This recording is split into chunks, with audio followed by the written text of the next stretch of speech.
Just quickly, here's the visualization team.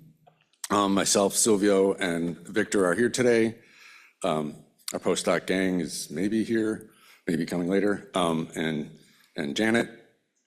And so if you have issues or need help with Viz, these are the people you should reach out to. So briefly, here's the plan that we're going to talk for the next hour-ish. So I'll show a bunch of examples of visualizations. Some of these are maybe similar to what you saw the other night. Talk a little bit about tools and formats, and spend a chunk of time on data representations, right? So how do you represent, different ways of representing the data that you've computed?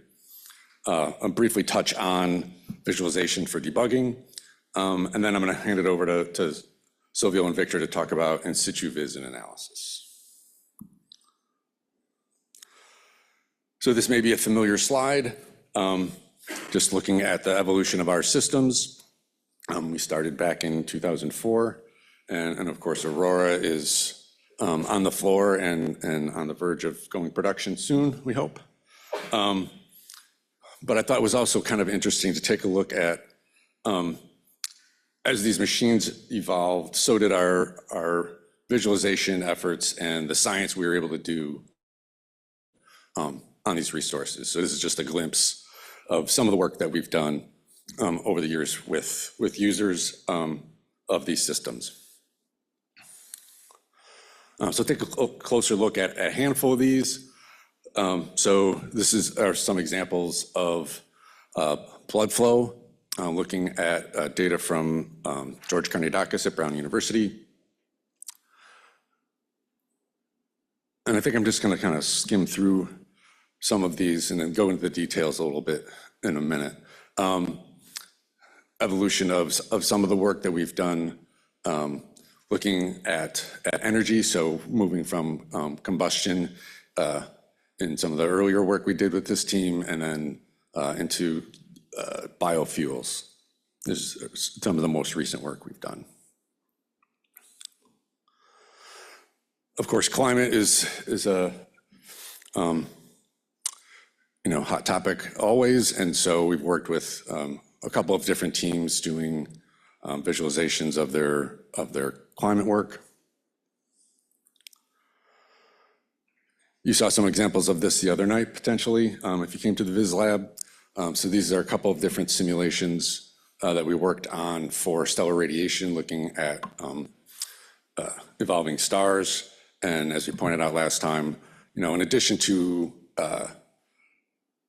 visualization being a tool for helping to inform the science teams, we also, it's also important for helping to communicate science to a more broad audience. And so a lot of the work that we do involves doing visualizations that are going to enable folks to communicate their science both to their peers in articles and papers and conferences and that sort of thing, but also to the public. So, for example, an image here that we had on the cover of Nature a handful of years ago. Again, a lot of our work tends to be, it's based on the science that the users bring to us, right? And so we happen to have a lot that are sort of in the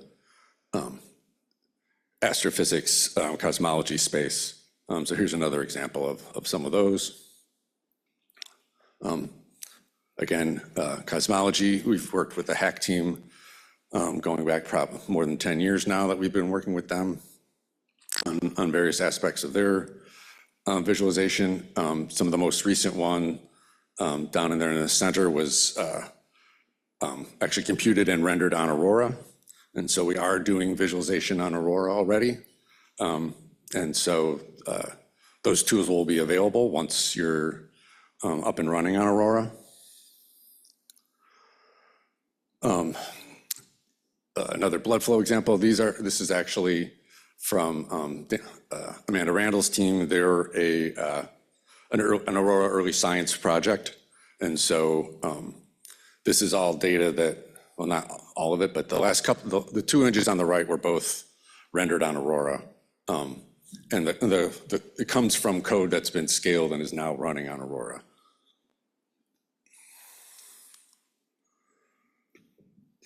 And then finally, just a couple of examples of material science, molecular science, which tends to, the tools we use to visualize this data tends to be a little bit different. And I'll talk about tools again in a second. Right, so switching to that topic. So we'll talk a little bit about resources, tools, and data formats.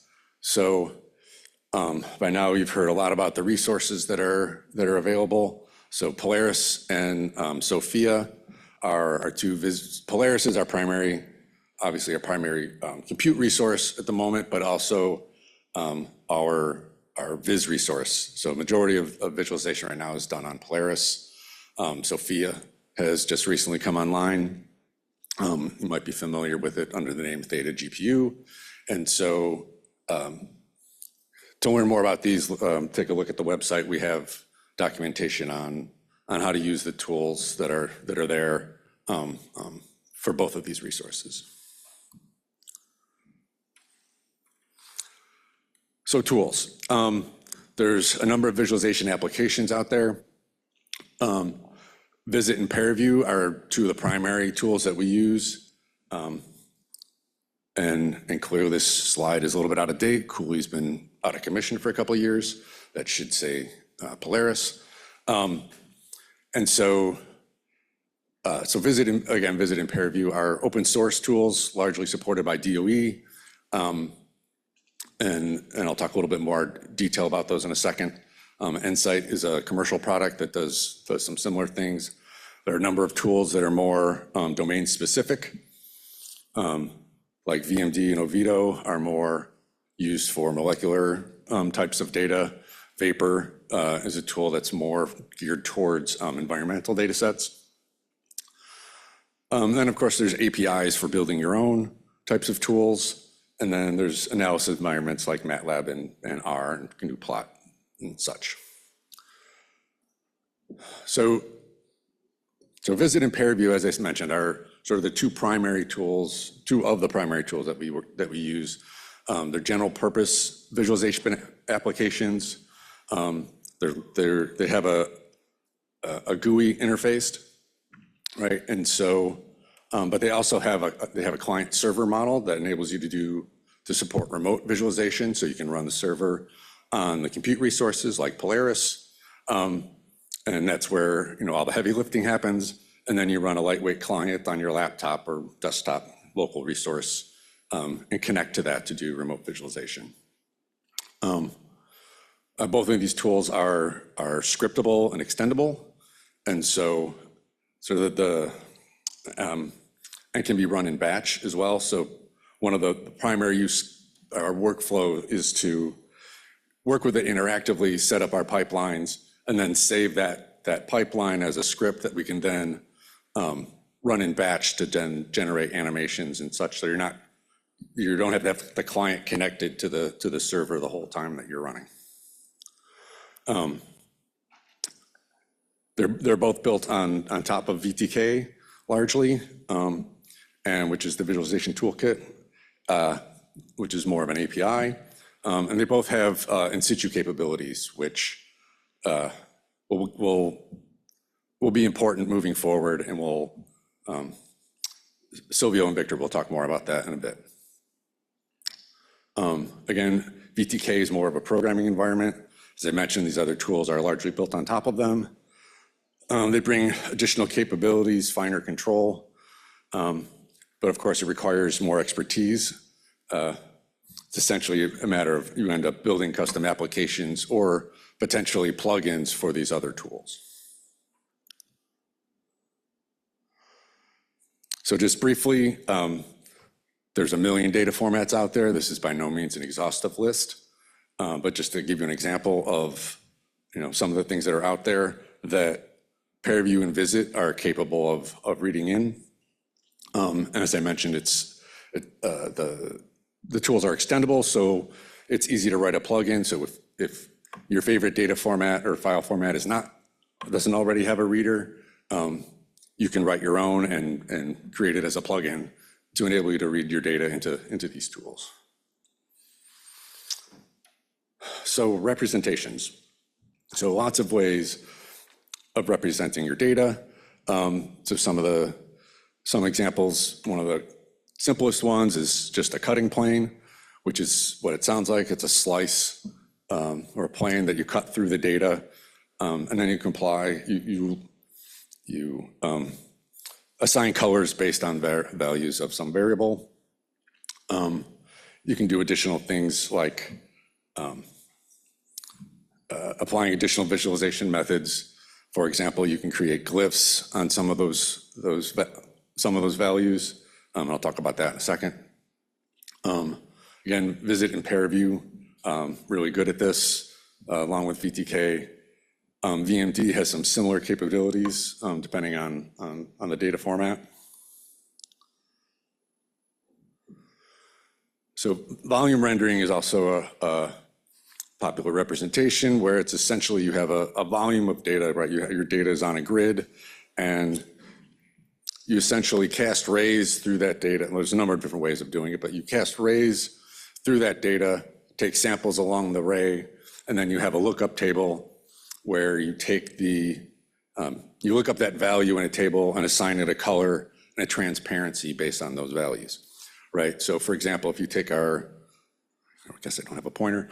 If you take the mouse guy in the center there, you can assign different ranges of different colors to different ranges of values, right? So for example, maybe bone is in one data range, so you assign the yellow color there, and muscle is in a different range, and cartilage a different range. And so you can assign values based on those ranges or colors based on those data ranges to bring out the data that you're interested in. So contours or isosurfaces are essentially, in 2D, it's a line, and 3D, it's a surface. And it represents a constant value through the data set. Again, visit and pair view are great at this. Same with VTK. And so there's multiple ways of doing this, right? So for example, the image on the lower left, each of those, each surface is a different value, and so it has a different color. On the image on the far right and on the top image there, that's a single surface that represents one value in the data set, and then it's colored by a second value. And so you can assign the colors based on, so you can represent multiple values in your data using a single representation. Right, so I like to say that data viz comes down to largely using graphical attributes to represent attributes of your data, right? So in this case, glyphs can be, it's either a 2D or 3D geometric object that represents essentially point data, right? So the location is dictated by the coordinate, and then, right, so it's some location on a mesh. And then again, you use the attributes of the data to dictate the other attributes of the graphical entity, right? So color, size, orientation are based on other values in your data set.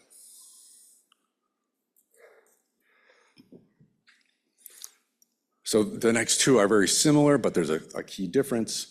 So streamlines, so this is a representation of a vector field on a mesh, so it needs some connectivity. And it essentially shows the direction that an element would travel at a single point in time, right? So you take a bunch of seed points and inject them into a vector field and then follow the path that those particles would take. In the case of streamlines, you do that within a single time step.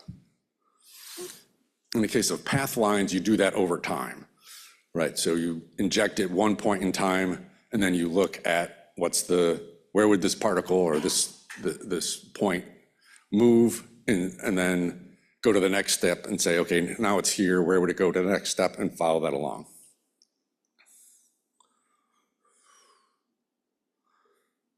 Okay, it's playing much slower up there.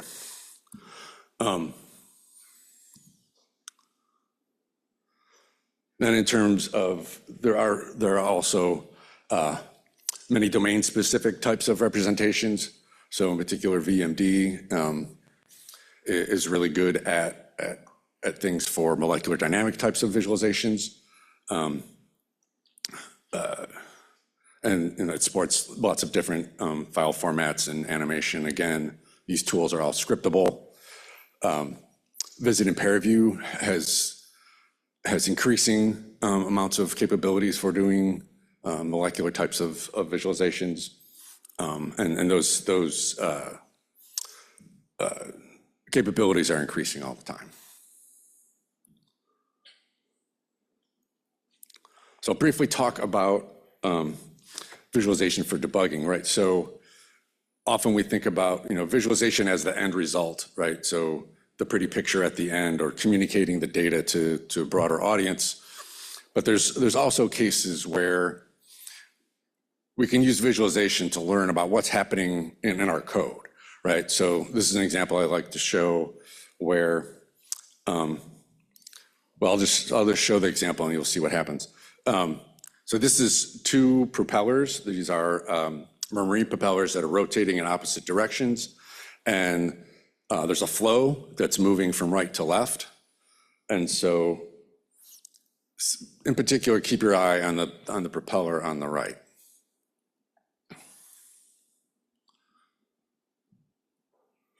Right, so as this simulation proceeded, something went awry and one of the propellers disappears, right? So obviously they're not going to get the result they were expecting with only one of the two propellers, right? They were expecting there to be these vortices that weren't forming, and they didn't understand from just looking at the results, it was not clear to them why they weren't getting the expected results. And so by visualizing what was happening in the simulation, they were able to identify, oh, there's some parameter that was not reinitialized or something. And so that enabled them to fix the problem. And so now this is the result they were expecting. You can kind of see sort of on the interior there, there's the white part, which is the propellers now that they fixed the problem. And there's these vortices that are forming that they were expecting to see that were lost previously. And then this one final example for diagnostics, right? So trying to understand what your code is doing. And so this is an example of a volume renderer that our team wrote some years ago. And at the time, we were trying to optimize it by adding threads. And so we were trying to figure out what's the best way to organize how the data is threaded among the data is distributed across these threads. So in this image, what we're doing is our typical visualization, right? Each process, each thread looks up a data value and creates a color for that pixel based on a color and a transparency based on the data value that it finds in the data. In these images, we instead select a color based on the ID of the thread, right? And so we can see, in this case, there's 8 different threads. And so it enables us to understand how the data was distributed differently based on how we were doing the threading. And in that case, I don't remember which of these was the most performant, but it helped us to understand how the data was distributed and compare that to the performance that we were getting, and help provide insight into what was happening in our code. And with that, I'm going to hand it over to Silvio and Victor to tell you more about in situ viz and analysis. Thank you, Joe. So good morning, everyone. I'm Silvio Rizzi. I'm a computer scientist with the Argonne Leadership Computing Facility.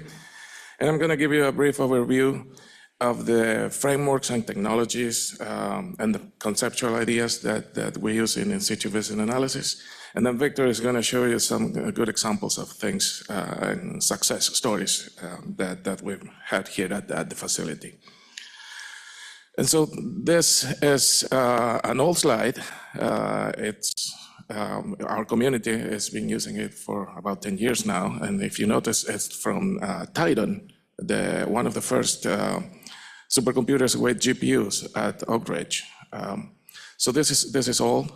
And the idea is to show that there's essentially 5 orders of magnitude between compute and storage. And that's the problem that our community observed more than a decade ago, right? So this is a recent slide, and Victor created it a couple months ago, actually, so with recent data. And if you look at it, still the problem is that the 5 orders of magnitude, again, on the 2 top machines that we have, the 2 exascale machines. So the problem is still there, right, after 10 years, and it's not going to leave.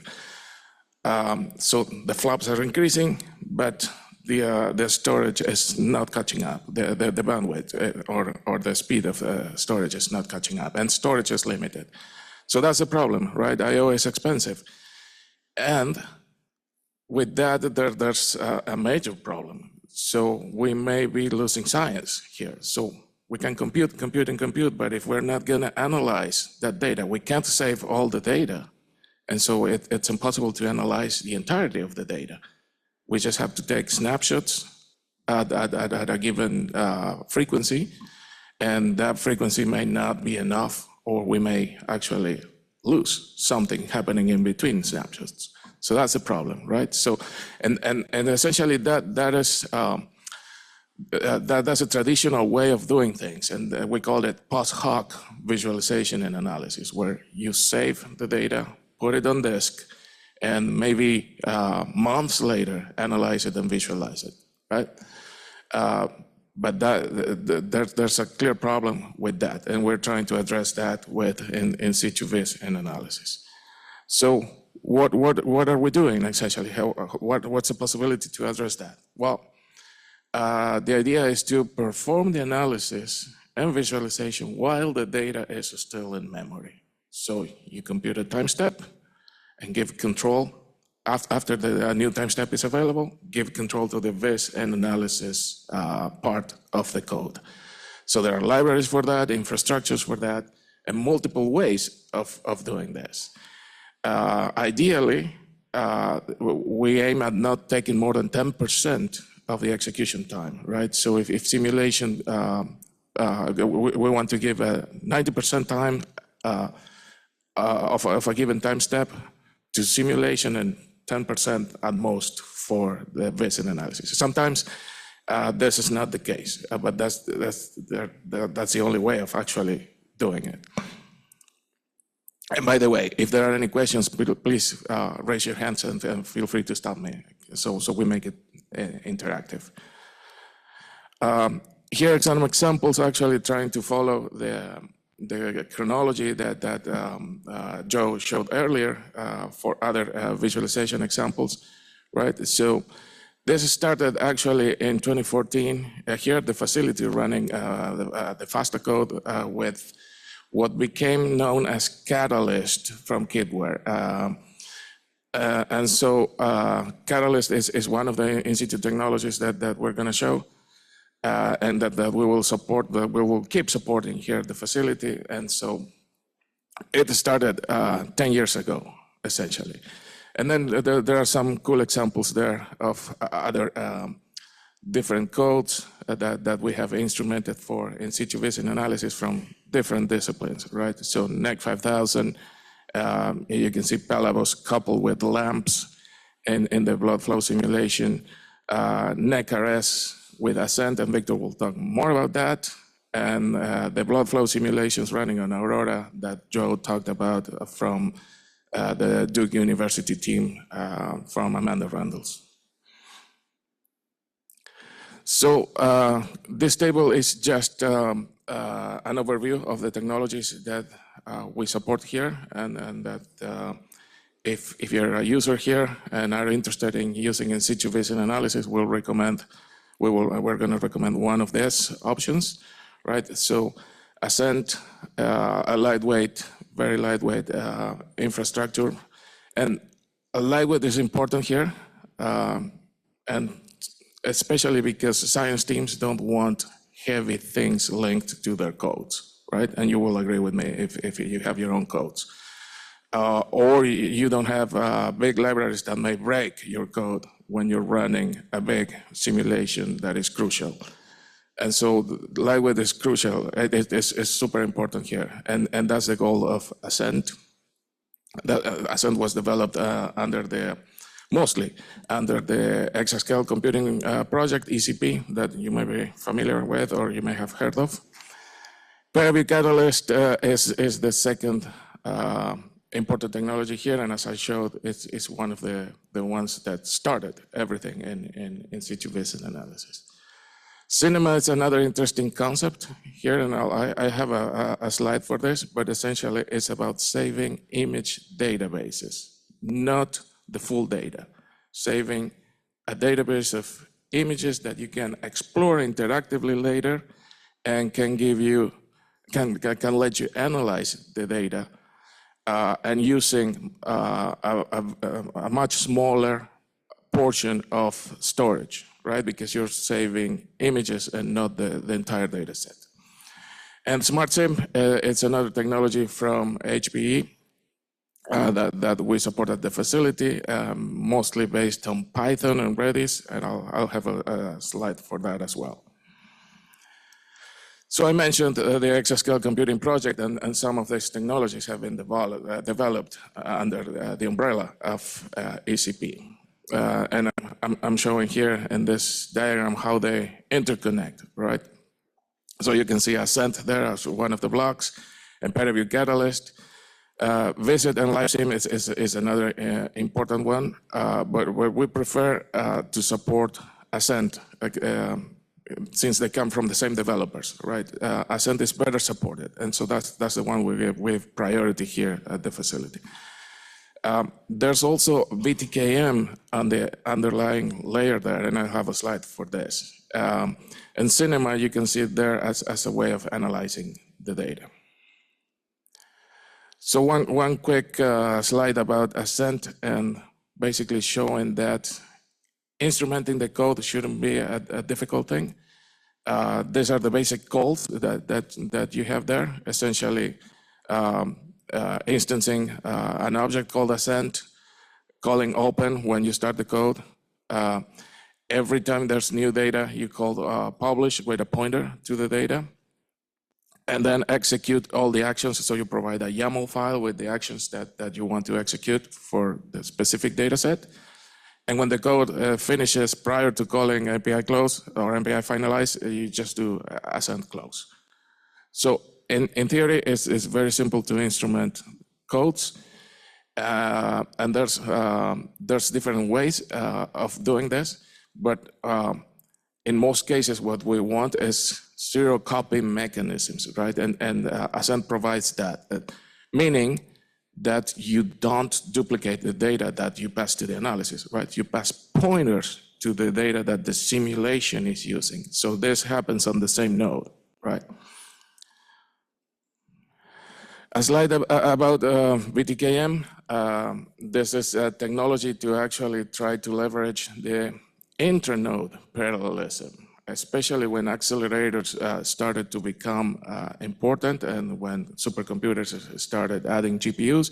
So it became clear that we needed a way to actually leverage the internode parallelism.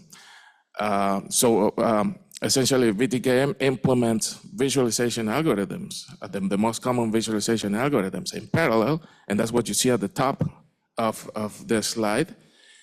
And at the bottom, you see the different backends that support this, where you can run the code, right? So CUDA was initially one of the primary targets for VTKM, and then the AMD and Intel GPUs came, and it's already demonstrated there. So this is an old slide, actually. It should say demonstrated for Radeon and Xe, which are AMD and Intel technologies. So essentially, you write the algorithm once, and you can change your backend. This is actually supported by Caucus. You may be familiar with Caucus. So Caucus runs on all these platforms, and so BTKM talks to Caucus, and through that you can actually you can provide performance portability. So the slide about cinema here, and this was essentially a paper from our colleagues at LANL in SC 2014, and the proposal was to essentially substitute checkpointing or saving the full data set with a database of images. And so those images are saved from different camera views that you can set up, right? So for every time step, you put the camera in one given place, take a snapshot, and so on. You keep rotating, right? And you can define the frequency and the position of those cameras. And you can also change parameters. So for example, if you're creating an isosurface, you can change the value of the isosurface and take snapshots of multiple isosurfaces.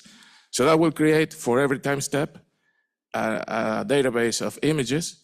And then they provide, and that is what the pictures are showing. The bottom picture is actually showing an explorer, a database explorer that you can use to actually analyze or interactively explore the images that you capture. And finally, for the technologies that we support, the SmartSim that I mentioned already from HPE, there are folks here at the facility already using it. This is essentially mostly for, it works well with Python data sets because it will share the data with a Redis orchestrator there. And from there you can feed mostly learning libraries like PyTorch, TensorFlow, and so on. So if you want to do online training and inference, this may be the way to go. And talk to us if that's the case. We'll point you in the right direction. So this is the point where I'll pass it to Victor. Are there any questions so far? Yes, question there. So the question, it's a good question. So the question is if this concept is kind of opposite to the idea of open science where you have raw data. So I wouldn't say opposite or at odds with it, because it's a necessity, I would say, because it's not possible to save the entire data, right? So there's something you need to do, and because it's not possible to save the entire data that you computed, you need to save some extracts at least, right? So I think it's not totally opposite, and maybe it may actually try to complement that, because it's this or potentially losing data or losing science actually. But it's a good question to debate. Yes. Right. So the question is, what happens if the simulation keeps moving and you pass a pointer to the analysis or visualization, the simulation will keep updating the data. So that's not possible. So yes. So the concept that we're mentioning here, it's actually blocking, right? When you call the analysis, it blocks the simulation, and that happens on the same node. There's a possibility to implement a non-blocking scheme, and that means moving the data to a different set of nodes maybe, or maybe to a remote location to do the analysis. But for performance reasons, you want to allocate a small partition of nodes in the same resource, right? And maybe move the data there for analysis while the simulation keeps going, right? So with that, you don't need to block the simulation. You just wait until the transfer finishes, and then the simulation can keep going. We call that in-transit Bayesian analysis. It's part of the in-situ, but we call it in-transit analysis, okay? That's a good question.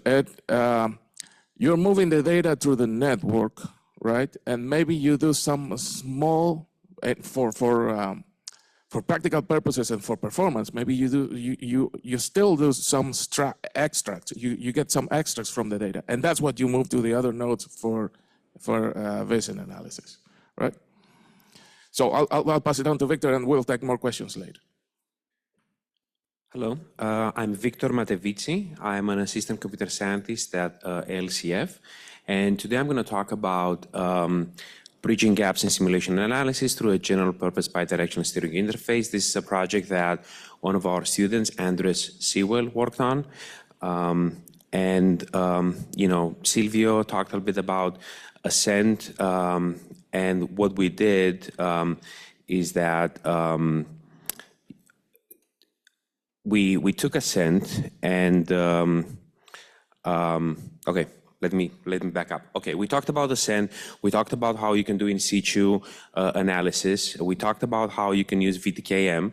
And one of the things that we didn't talk about was the fact that with Ascent, you can have a Python and a Jupyter interface. So what that means is that as a simulation is running, you can actually you can connect to Ascent and kind of like probe it and ask questions like, what is going on? I want to, maybe print some data, see the velocity, the pressure, or different variables of your simulation.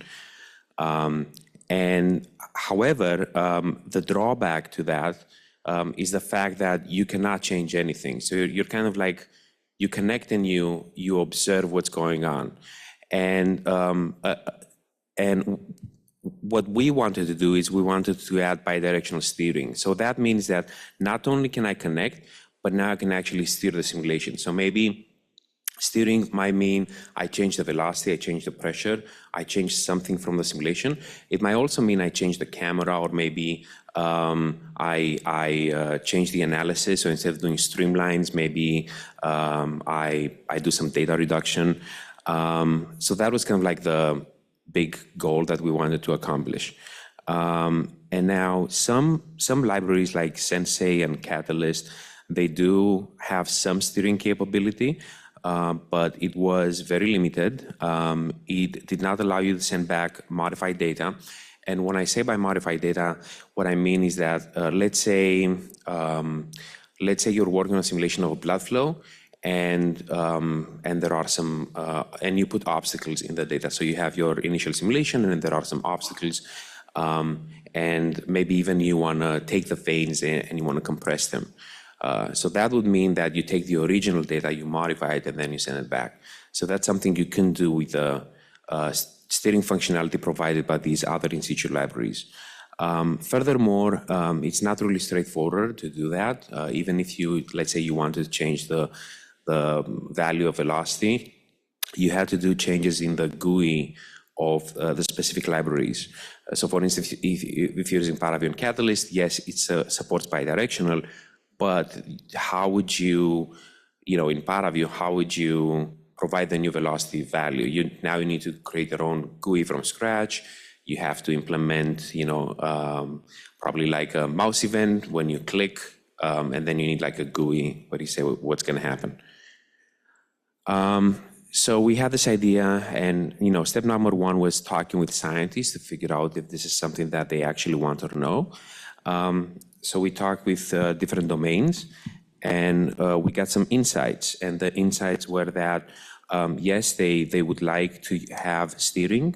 And some of the things that they want to do is, like I said, change parameters, maybe adjust the resolution of the simulation, modify the geometry. So these are kind of like the broad categories that we identified. The other one is the exploration and discovery. Just, I want to connect and I want to check the simulation status. Maybe I want to explore the data. Traditionally you send your simulation to the queue and then you wait and you don't really know what's happening. While with this work, now you can connect and interactively explore it. And maybe you find a new region that you're interested in, and you can define that region for analysis and visualization. And then finally, something that we didn't think about, but some people requested or had an idea, was external notifications. So what that means is that as a simulation is running, if something goes wrong, I want to know about it. So you can do that either with an email or with a text message. And then you can connect and you can investigate that interesting phenomena. So our contributions is that we took Ascent and we built on top of Ascent, and we added this bidirectional interface. So this is, oh yeah, and then as a bonus, we're thinking about, okay, how do I do notifications? Do I take the code and hard code a way to send emails, and then I hard code a way to send text messages? We could do that, or we can add the ability to run shell commands. Because if you have shell commands, now in Bash, you can send an email, or you can connect to Twilio and send a text message. So that's the kind of like the bonus contribution. And as you can see, everything is in a YAML file. And in this case, for instance, you add a command, you define a command that sends an email. And as you can see, it's going to send you an email saying unstable. And now the last line, it's the one that's really interesting. It's the MPI behavior. So where are you going to run that? Because remember, the simulation runs on multiple nodes. So this command will run on multiple nodes. So if you don't add the MPI behavior, so you don't specify where you want that command to be run, this command is going to run on all the ranks. So if you're running this on, let's say on Aurora, 10,000 nodes, 6 ranks per node, 60,000 nodes, you're going to get 60,000 emails. So by specifying MPI behavior root, you're basically saying, I want this to run only on root. And this is how it looks like. So the user, that is so the user connects to the steering interface. Right now, we provide 2, one with Terminal and one with Jupyter. And the steering interface talks to Ascent, that talks to the simulation, and it's bidirectional. So you connect to Jupyter, you kind of talk to Ascent, probe it, and then it probes the simulation, you get back the results, and then you can send back through the steering interface new commands, steer the simulation, etc. Yeah, so this is a table that shows all the things that this new interface can do. And here is an example. So in this example, we have a lattice-Boltzmann simulation that runs. And because the resolution is too slow, what's going to happen is as it runs, it will eventually break. So the user can connect the Jupyter notebook, can probe it, and can steer it. In this case, it's going to change the resolution. This is how it looks like to define something like that. You have, in your YAML file, you basically need to specify what the 2 callbacks, each table is unstable. So those, they probe and they check if the simulation is stable or not. And then depending on if it's stable or not, you have the other YAML file so the simulation knows what to do. And then if the simulation is unstable, then it's going to pause. In the unstable actions.yaml, that's where you pause.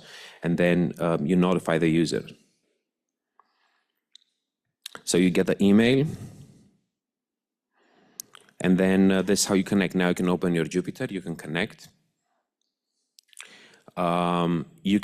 So one thing I briefly mentioned was callbacks. So once you connect to Ascent, not only can you change parameters, you can actually execute callbacks. So in your code, you can go and define a function named restore stable state, for instance, that what it does is, in this case, it will increase the resolution and it would load the previous time step.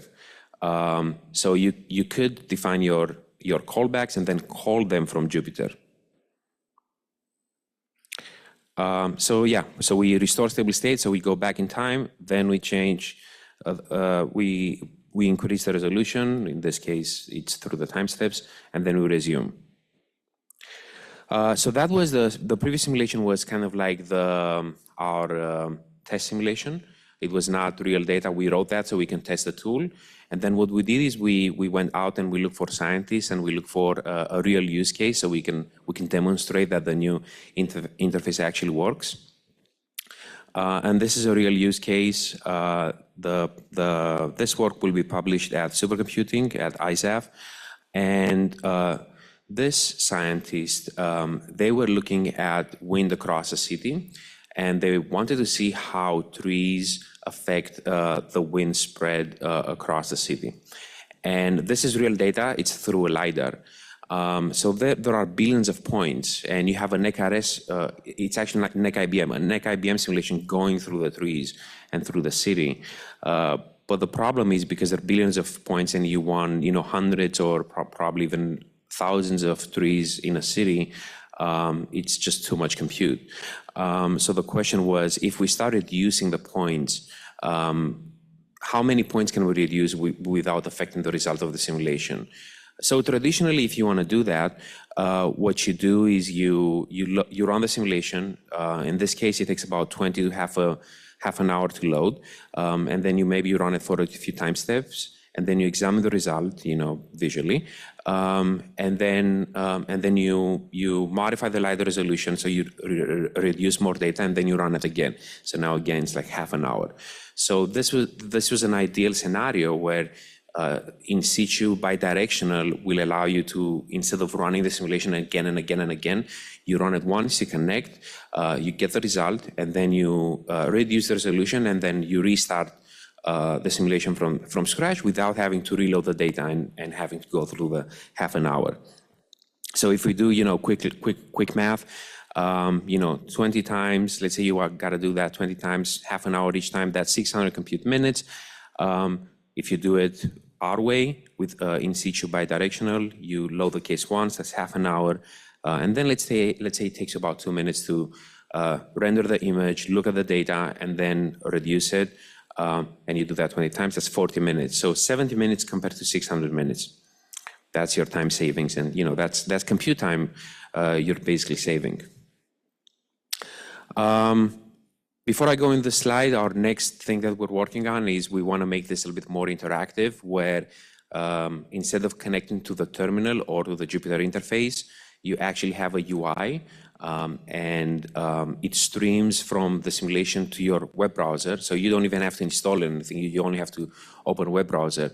And then there is, mouse events and buttons and that type of stuff. So if you have data that you think, or a use case that you think that would be useful, we're looking for use cases that we want to demonstrate, these new capabilities. So just come talk to me, please, and we can work on a paper together.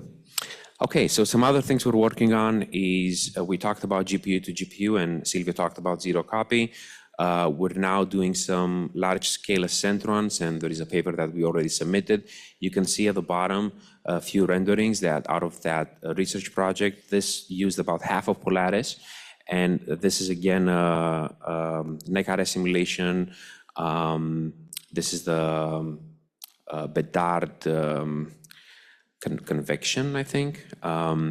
And these are two plates, one that's cold and one was heated, and you can see how the fluid circulates between those two plates.